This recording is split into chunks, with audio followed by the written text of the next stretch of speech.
I want to welcome you to this great panel to talk about the results of the Ronald Reagan Institute survey. We have a great discussion on tap today as these results came out just after the election, which I think is really important to think about when folks were polled. I want to introduce our panel. We have Rachel Hoff. She's the policy director for the Ronald Reagan Institute in Washington, D.C. Before that, Rachel was on the Hill on the Armed Services Committee working with Senator John McCain as a policy advisor. She's also a longtime D.C. think tank expert, AEI, Foreign Policy Institute, you name it. She is the brains behind the survey. And then we have Olivier Knox, who is the executive political editor at U.S. News and World Report, also the anchor and author of the Decision Points newsletter, which comes out Monday through Friday. Olivier, not to embarrass you, but 3 decades or so of coverage of policy and politics, the Washington Post, Sirius XM, and also a frequent White House coverage pal of mine from back in the day. And then our third panelist, Tom Bevan. Tom is the co-founder and president of Real Clear Politics. He is also the host of Real Clear Politics radio program on Sirius. You've probably seen Tom on TV providing his analysis or heard him on the radio. These are our 3 experts today as we dive into some of these results from the survey panel. And Rachel, I wanted to start with you because I really think if we're out there in the world just hearing news media, talking to folks, you would think the country is really sort of almost irretrievably divided. But the survey really doesn't show that. It shows Americans are more aligned, at least in this sense, in terms of defense and our military, than we might think. What was your big takeaway from this year's survey? That's exactly right, Kate. And in many ways, that's why the Reagan Institute does this public opinion polling, to really say, okay, let's get beyond the noise, whether it's the debates in the media or what's happening in Washington, and let's actually ask the American people what they think about all of these national defense, national security, foreign policy issues that are driving so much important decision making, and see what people think. And what we found year on year, and it's even been true this year, as you mentioned, we were in the field with our survey just days after the 2024 elections, is that there's a lot of consensus across party lines, across even some things like age demographics and regions of the country. But in particular, there's a lot of consensus, a lot of agreement among Republicans and Democrats about what our country should be doing in the world, what America's role should be on the international stage. And that's really important, I think, for folks like us who are, commentating and analyzing on these issues. And I think it's particularly important for the policymakers themselves to know where there is consensus. And I'm sure we'll get later to some of where there's a little bit more partisan division as well. Yeah, I mean, I think one of the really interesting results for me, and Olivier, I'd love you to weigh in on this. So 79% of the respondents across the board said we should be spending more on our military. Is that, in your opinion, what is that based on? I mean, the world sort of feels like there are hotspots everywhere. Afghanistan ended, but there's still popping up things that feel very tipping point in the world. Is it a fear? Is it concern? Where do you think that number is coming from, that high number that we need to invest more? Well, it's coming from a few things. One of them being that traditionally, at least in my lifetime, no one says no to do you want to spend more on the military when they're talking to a pollster. The other is, I think that if you look at the drumbeat of national security stories, if you look at the, Chinese spy balloon, Chinese hypersonic missile, Chinese naval buildup, a lot of the stuff that Americans are hearing about from their news media does heighten a sense of concern. It does bring a sense of concern to the table. There's also what I would call the chaos element, and that's the war in Ukraine, the conflict in the Middle East, the constantly discussed potential threat from mainland China to Taiwan. So there are all these things that are coming together to make Americans say, you know what, we should spend more on our military. I think there are some domestic considerations as well. The military has been falling short of its recruitment goals. Most branches, I think, have been falling short of their recruitment goals. That adds another layer to this kind of national security concern. So I think that's where we're getting this kind of number. Yeah, and I do think it's interesting that, again, that sort of feels like an all-in. It was higher for Trump voters, of course, but I just said that 79% felt very unified and wanting to invest more. But and Tom, this one's for you. I do, and Olivia, you touched on China here. People really feel sort of dramatically that China is our greatest threat. I was actually surprised at the disparity between China and Russia. So 49% of those who were surveyed said that China is our greatest threat versus just 25% for Russia. And that felt to me like, significant. Additionally, more than 50% of the respondents thought that we would have trouble beating China in a war, which felt a little bit different as well. What are your thoughts in terms of how Americans are feeling about China and our relationship? Well, look, I think, China has been seen as one of our greatest adversaries in the world. And that really was heightened when Donald Trump first took office in 2016. He made that a plank of his election that we were getting ripped off, technology and all of that on trade issues, and that he was going to get tough on China. Joe Biden largely kept some of those policies in place and took a pretty tough stance toward China. And obviously it was part of this election again. And so those numbers really don't surprise me. I think, to Olivier's point, we get a lot of stories in the media about China and in a sort of an adversarial capacity. And so that's why I think the public sees China the way it does. And as you mentioned, Kate, there is concern about whether we could actually beat China in a war, and the public. I think that's where some of the defense spending priority comes from, is because I think people, they look at that, they want to be able to fight not just China, but also two-front war, because we do seem to have multiple conflicts going on around the globe. Do you think that folks feel like China is so advanced we can't catch up? I mean, I know again that is, it feels a little bit as though that's reflected in this poll, but just I'm curious about how you feel, Tom, about Americans thinking how far behind we are. Well, the data seem to show that Americans feel we have an advantage over China on most of these issues. Cyber being the one exception to that, where the public feels like we're trailing in that category, and that's obviously an important category, and it's become a bigger topic of discussion. But otherwise, I think the public feels like we still have an advantage over China, although in some areas it seems to be shrinking, and there was a gap. The gap narrowed on the issue of ground troops, but in a lot of the other areas, the public still feels like we have an advantage over China. Oh, I'm curious about the political impact at the timing of the survey. Again, the divisiveness of the presidential campaign, and I wonder, and Rachel, I'm thinking about you here, the mood of the country statistic. 37% think that things are headed in the right direction, and that's up even from May, which was just at 29%. It still feels sort of remarkably low, under 50%. But I guess in terms of, is that a political reaction, or is that because Americans are feeling that things are better? Is it present or is it hopeful? Where does that number come from, that jump? It sounds like your dog might think things are headed in the wrong direction, if I was hearing correctly there, Kate. But I think it's a great question. And I think so many of those, questions in public opinion polling, are we headed in the right direction or the wrong direction? The really big picture, mood of the country type questions that you're asking about are going to come down along partisan lines based on who's in the White House, or in the case of our poll that was in the field just right in the aftermath of the election, who's coming into the White House or maybe into leadership in Congress as well.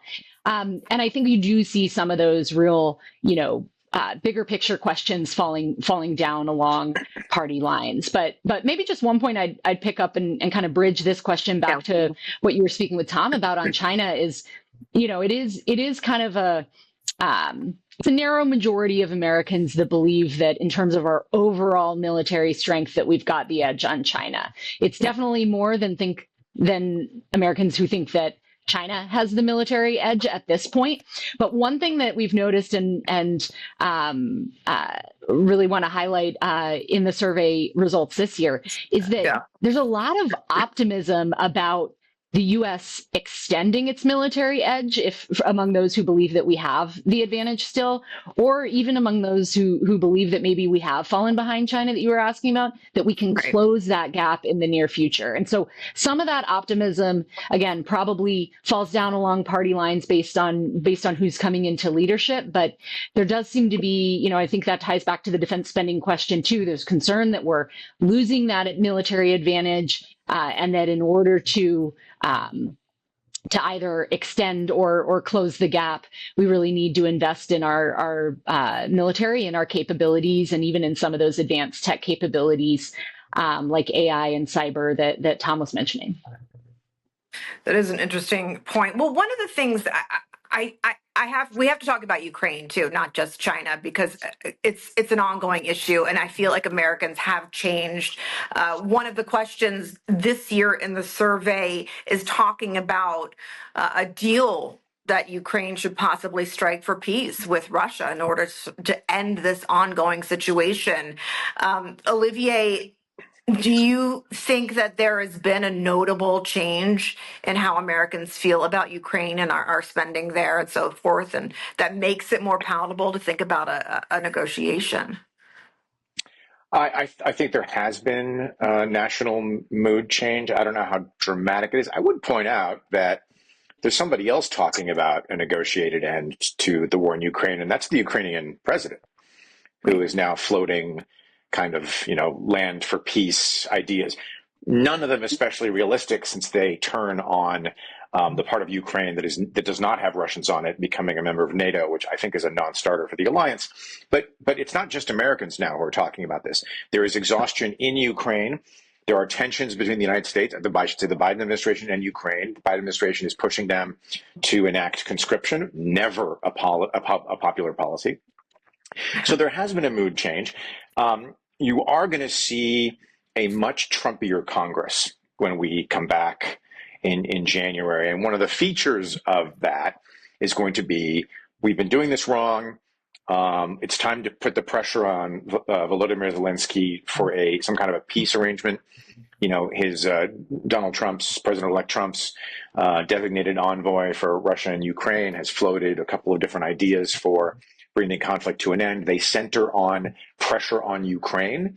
Obviously, the United States has a lot of leverage because of the military aid and financial aid that it provides to that country.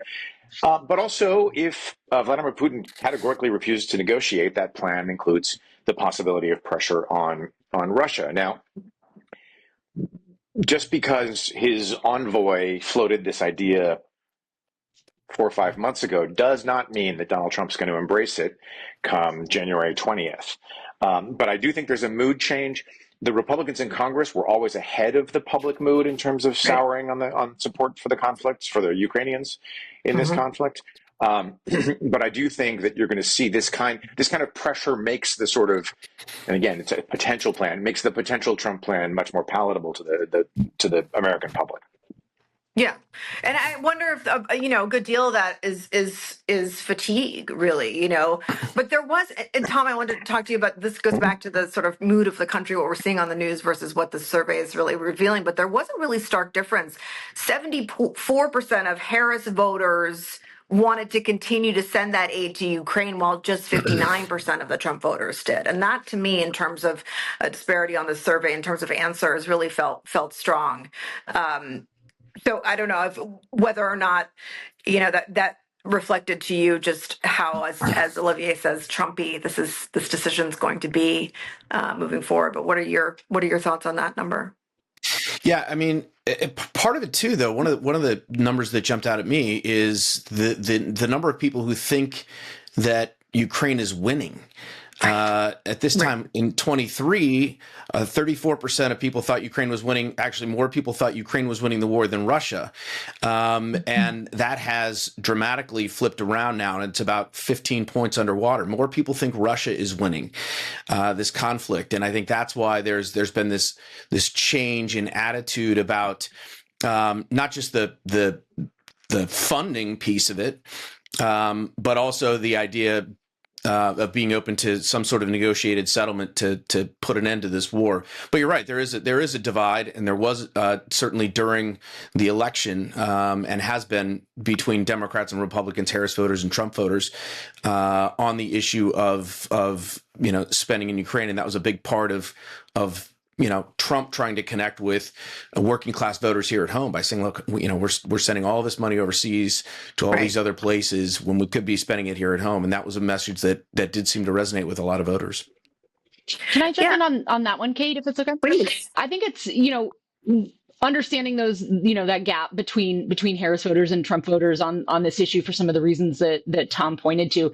It's also worth noting that even the questions on sending U.S. military aid to Ukraine still got support from a majority of Trump voters and a majority of Harris voters.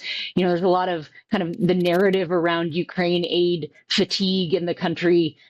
In our survey data doesn't really bear out. I mean, over the last, since 2022, over the last 2 years, since we've been asking questions about sending military support to Ukraine, it's down, I think, 4 points over multiple years, and it's still a majority, and it's still a majority of Republicans, and it's still a majority of Democrats. So understanding there are partisan differences, I think there's a little bit of myth busting to be done with the data here too, around just what you might assume from sort of conventional wisdom if all you were doing was, paying attention to the aid package debates in Washington, or certainly the media talking heads on this issue. Yeah, and there seems to be overall, and the numbers reflect that, a greater sense of trust, or a growing sense of trust in the U.S. military than there was last year. And I do think that's also interesting in terms of our political landscape and the, the Republican candidate, the Democratic candidate, how they both looked at military and other things happening in the world. Do you see a continued upswing in terms of how Americans feel about having confidence in our military? Anyone can answer that. I think we all have different perspectives here, so please. Oh, I'll take that, because that was one of the issues that I had singled out when I looked at this data that stood out to me, and clearly the confidence, trust in the military bottomed out in November 21, after the pullout of Afghanistan, but has recovered and is on an upward trajectory, and is 15 to 20 points ahead of the next institution that was polled, which is police, but way ahead of all the other institutions in Congress and the media, which are, well down in terms of public trust. So that's a positive result. I mean, there's still ground to be gained back, because at one point, the military, I think when the data started, it was even higher than that. So, but it's headed in the right direction. And I think that's a good thing for the country.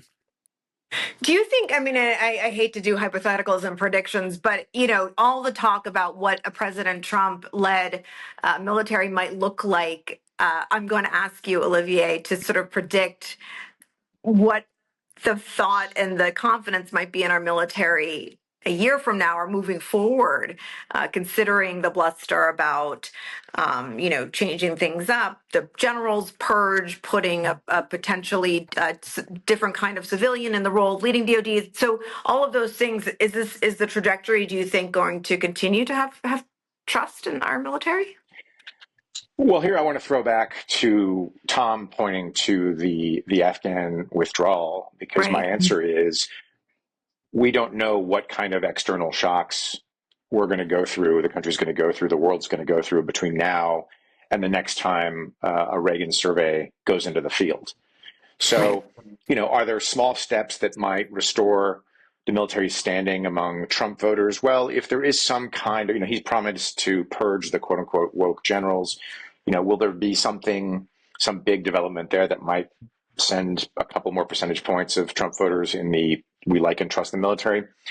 Maybe, but the thing is, this is mostly going to be driven by how the United States national security apparatus responds to unforeseen national security shocks. And I don't pretend to know where the next one's coming, whether it's the South China Sea, whether it's, an expansion of the conflict in the Middle East.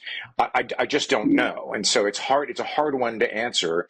I don't mind hypothetical questions. Presidential campaigns are one long hypothetical. If elected, I will. So I don't mind them. But in this particular instance, I don't know that it's possible to answer it definitively at all, just because, we've seen so many external shocks come in, and how we respond to those external shocks, I think, is what's going to decide where that number goes. It's an excellent point. So well taken. It is true. It feels like every day, it could be this, it could be that. And I think that, preparedness, as we see from the survey, is top of mind for most Americans. Rachel, just, peace through strength is not it seems to still be that universal qualifier in terms of our defense, in terms of how folks look at the country and our status in the world versus with our adversaries, with our allies. Is that sort of the grounding principle, do you think, for the survey, where the sort of starting point where people come from? If we can all get on board there. Yeah, it seems to be. And there's, when I look at data like this and the numbers that we've been talking about, whether it's, 60% this or 80% that, or 85% the other, those are, again, to where you started, Kate, on sort of the divided nature of our country in so many ways. Those are really, really good numbers, no matter what issue you're looking at. I think 85% or 80% of Americans agreeing on one thing or the other. It means something. And one of the numbers that jumped out to me in this year's survey is the number of Americans who want the U.S. to take more of a leadership role in the world. Mm-hmm. It's at an all-time high for our survey going back 5 years. 57% say they want America to be more engaged in the world, to take leadership on the international stage. And that number among Trump voters is 61%. 6 in 10 Trump voters want us to take the lead in international affairs. And that really, I think, again, compared to sort of what you might hear as more of a conventional wisdom around a rise in isolationism, particularly on the right, really stands in the face of that and says, hey, this isn't actually what the American people want. They seem to really be channeling that peace through strength approach. They want America to lead from a position of strength. They want to have a strong and well-funded military to back up defending American interests around the world, defending our allies, and indeed defending the universal values that America has always stood for. Well, that seems a really sort of great place to wrap up this conversation. And we'll talk more about this at the Reagan National Defense Forum happening this weekend, and really sort of dive into a lot of these numbers a bit more. But I would like to thank everybody for taking part today. Rachel Hoff, Olivier Knox, Tom Bevan, thank you so much for talking about this really fascinating survey that we have this year. Thank you. Thanks for watching. Thanks, Kate. Thanks.